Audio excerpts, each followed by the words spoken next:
Hopefully today, matapos na natin itong wetland system, we will walk you through what we're doing right now.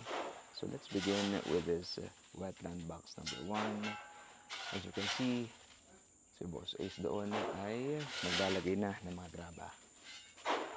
Ngayon, dito sa ating equalization chamber, meron tayong i-adjust kaunti.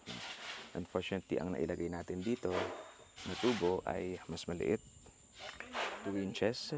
So, meron tayong biniling reducer.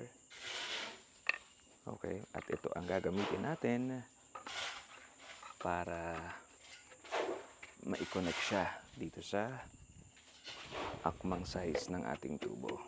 Ayan. Kasi pababa, 3-inch pipe na. Okay, and then dire-diretso doon, 3-inch pipe na rin.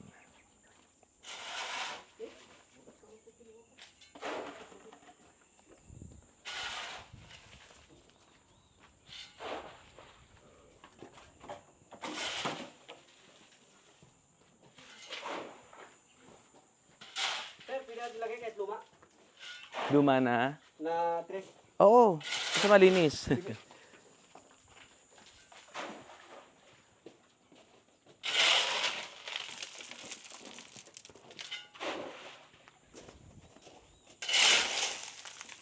Itong dumi, no? Pwede pa naman natin i-flash. Mamaya, aangat naman sila dahil they're less dense.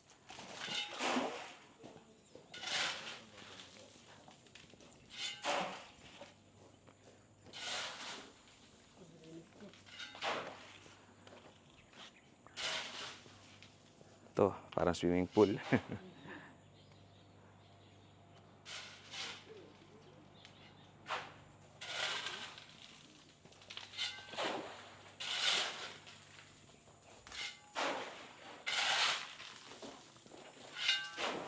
Kakahingal lang na mainit. Ito, pwede nyong gamitin itong ibang pala, oh.